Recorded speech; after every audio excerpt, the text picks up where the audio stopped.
नमस्कार दोस्तों, स्वागत है आपका आपके अपने चैनल इंडियन एग्जाम वॉरियर।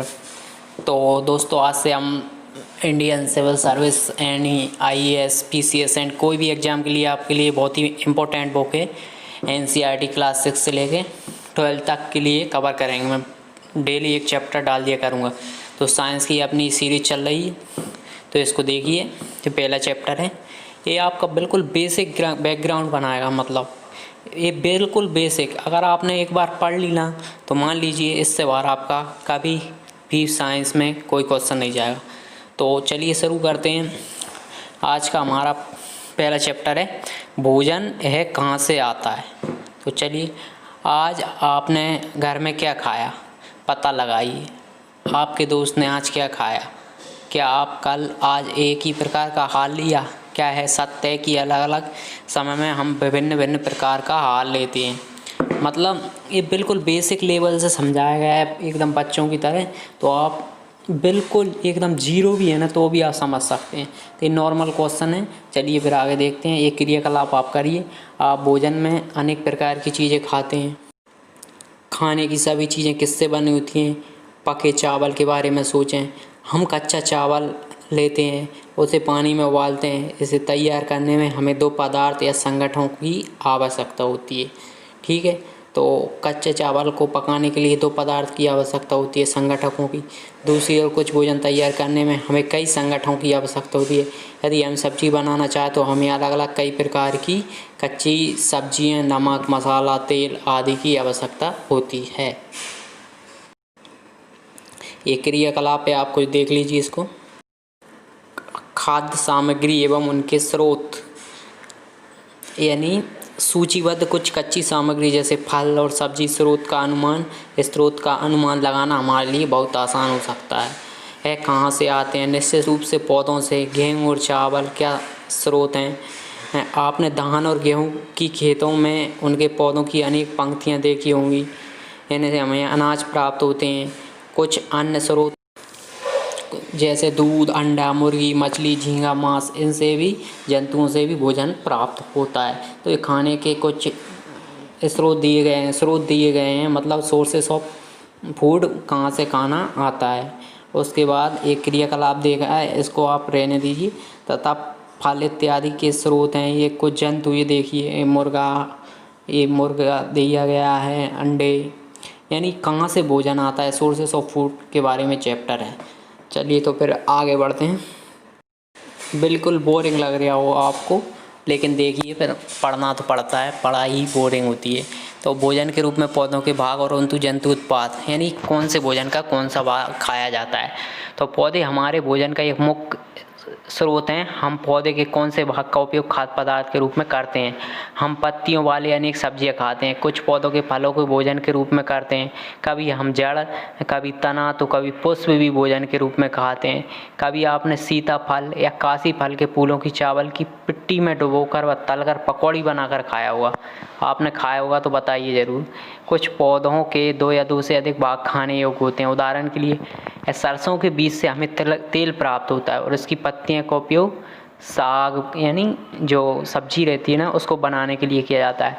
क्या आप केले के पौधों के विभिन्न भागों के बारे में सोच सकते हैं जिन्हें हम भोजन के रूप में लेते हैं। क्या आप किसी अन्य पौधे के बारे में सोच सकते हैं। तो इसमें ये दिया है, पुष्प, ये ऊपर भाग है। ये फल, किसी चीज़ का हम फल खाते हैं, जैसे आम का फल खाते हैं। पुष्प खाते हैं किसी चीज़ की, हम पत्ती को उपयोग करते हैं, जैसे पत्ता गोभी होती है। कली का दिया, ये किसी की कली खाते हैं, जैसे लौंग रहती है। ये नोड है। इसके बाद ये नीचे जड़ खाते हैं, जैसे आलू है, शकरकंद है, इनकी हम जड़ खाते हैं। और किसी का हम तना खाते हैं, जैसे कि प्याज है। तो ये दिया गया है, इसको आप देख लीजिए पौधे के बारे में। तो एक पौधे के विभिन्न विभिन्न पार्ट दिए गए हैं, जिसके क्या पार्ट हम खाते हैं। चलिए तो आगे देखते हैं क्रियाकलाप, आप तो करके देख लीजिए। अब बीज से बाहर निकलती है क्या मतलब पढ़ते हैं। मूंग अथवा चने के कुछ सूखे बीज लीजिए। आप इनमें से कुछ बीजों को जल में भरे एक पात्र में डाल दें तथा एक दिन के लिए छोड़ दीजिए। अगले दिन जल को पूरी तरह निकाल दें और बीजों को गिलास में रहने दें। तो उन्हें गीले कपड़े में लपेटकर एक और रख दीजिए।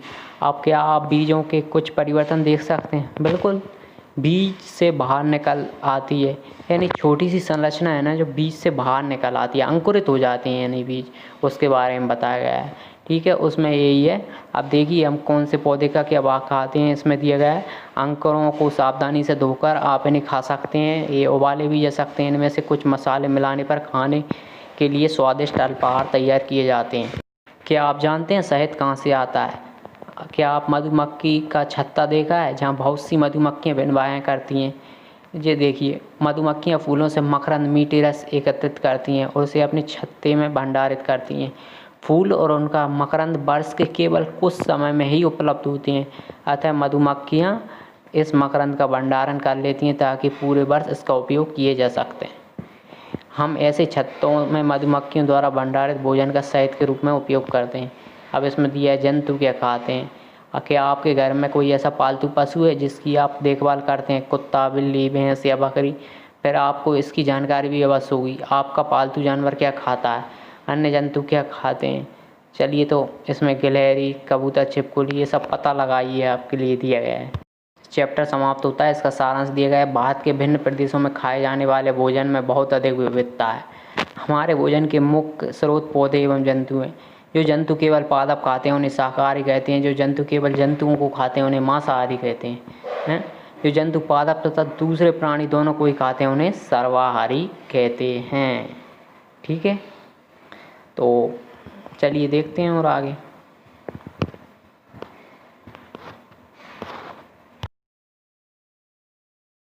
पूरी सामग्री दी हुई है चैप्टर की, तो इसकी समीक्षा कर लेते हैं। कच्ची सामग्री जैसे फल और सब्जी, गेहूं, दाल, चावल जैसे अनाज हमें पादपों से प्राप्त होते हैं। कुछ अन्य खाद्य पदार्थ जैसे दूध, अंडा, मुर्गा, मछली, झींगा, मांस आदि हमें जंतुओं से प्राप्त होते हैं। गाय, बकरी तथा भैंस दूध देने वाले कुछ सामान्य पशु हैं। दूध एवं विभिन्न दुग्ध उत्पाद जैसे कि मक्खन, क्रीम, घी, पनीर और दही का उपयोग संसार के प्रत्येक क्षेत्र में किया जाता है। भारत के विभिन्न प्रदेशों में खाए जाने वाले भोजन में बहुत अधिक विविधता है। ऐसे केरल में अलग खाया जाता है, कर्नाटक में अलग, इधर साउथ में और ईस्ट वेस्ट सब में अलग अलग है। हमारे भोजन के मुख्य स्रोत पौधे एवं जंतु हैं। जो जंतु केवल पादप खाते हैं उन्हें शाकाहारी कहते हैं। जो जंतु खाते हैं उन्हें मांसाहारी, जो दोनों खाते हैं उन्हें सर्वाहारी कहते हैं। किसी भी खाद्य सामग्री में मिलाए जाने वाली सामग्रियों को संगठक कहते हैं। जैसे दूध, चावल, चीनी और पानी खाद्य पदार्थ खीर के संगठन, इन सबको मिलाकर खीर बनाई जाती है। बीज से शिशु पौधे का उगना अंकुरण कहलाता है। यहीं से क्वेश्चन बनते हैं, अंकुरण क्या होता है? बीज से शिशु पौधे का उगना अंकुरण कहलाता है। मधुमक्खियों द्वारा इकट्ठी की गई फूलों की मीठे रस को मकरंद या नेक्टर कहते हैं। पादपों के वे भाग जिन्हें खाया पकाया जाता है उन्हें खाद्य खाने योग्य भाग कहते हैं, जैसे फल, फूल, पत्ता, जड़ और तना इत्यादि। तो चलिए अब इसकी सॉल्व कर लेते हैं। आलू का तना खाने योग्य भाग है। मूली यानी जड़ और पत्ता, अमरूद का फल, गाजर जड़, गेहूं का बीज ही खाते हैं हम। तो इसमें ये दिया गया है। अगला क्वेश्चन है, इसको हमें मिलाना है। तो दूध, दही, पनीर, घी ये सभी जंतु उत्पाद हैं। पालक, फूल गोभी, गाजर ये सब्जियां हैं। शेर एवं बाघ दूसरे जंतु को खाते हैं, यानी ये मांसाहारी हैं। शाकाहारी पादप एवं पादप उत्पाद खाते हैं। ठीक है, तो चलिए आगे देखते हैं। बाघ एक कौन है? बाघ एक मांसाहारी है क्योंकि यह केवल मांस खाता है। हिरन केवल पादप उत्पाद खाता है, इसलिए इसे क्या कहेंगे हम? शाकाहारी। तोता केवल पादप खाता है, पादप उत्पाद। जो दूध हम पीते हैं वो प्राय गाय, भैंस या बकरी से प्राप्त होता है, इसलिए यह जंतु उत्पाद है। तो चलिए फिर अगला क्वेश्चन देखते हैं। खाद्य पदार्थों के दो मुख्य स्रोत पादप और जंतु। पादपों में प्राप्त खाद्य पदार्थों के नाम लिखिए। तो जैसे गेहूँ, चावल, मटर, फल, सब्जियाँ पादपों से यानी पेड़ पौधों से प्राप्त होती हैं। जंतुओं से क्या प्राप्त होता है? अगला क्वेश्चन, अंडा, दूध, मांस, चिकन, मछली, पोर्क आदि। संगठक क्या होते हैं? किसी भी खाद्य सामग्री में मिलाए जाने वाले सामग्रियों को संगठक कहते हैं। जैसे दूध, चावल, चीनी और पानी आदि से सब खीर के संगठक हैं, जो मैं पहले आपको बता चुका हूँ। अगला है, पादपों के खाने योग्य भाग क्या होते हैं जिन्हें खाया जा सकता है? वो खाने योग्य भाग होते हैं। खाने योग्य भाग के नाम लिखें। फल, फूल, पत्तियाँ, तना और जड़। अंकुरन क्या है? बीज से शिशु पौधे का उगना अंकुरन। मकरंद ये आप पढ़ चुके हैं। मधुमक्खियों द्वारा इकट्ठी की गई फूलों के मीठे रस को मकरंद या नेक्टर कहते हैं। मधुमक्खी अपनी शहद कहाँ इकट्ठा करती हैं? तो अपनी शहद छत्ते में इकट्ठा करती हैं। ये सब है। तो चलिए देखते हैं अगला क्वेश्चन। खाद्य पदार्थों को ग्रहण करने के आधार पर जंतुओं को 3 भागों में बांटा गया है। इसमें शाकाहारी, मांसाहारी, सर्वाहारी। शाकाहारी किसे कहते हैं? जो पेड़ पौधों को खाते हैं, गाय, हिरन, भैंस, खरगोश। मांसाहारी जो जंतुओं को खाते हैं, शेर, बाघ आदि। सर्वाहारी जो सभी को खाते हैं, जैसे मनुष्य मांस भी खाता है, पेड़ पौधों की सब्जियां भी खाता है, मनुष्य, कौवा आदि। तो चलिए फिर ये समाप्त होता है आपका चैप्टर। Thank you.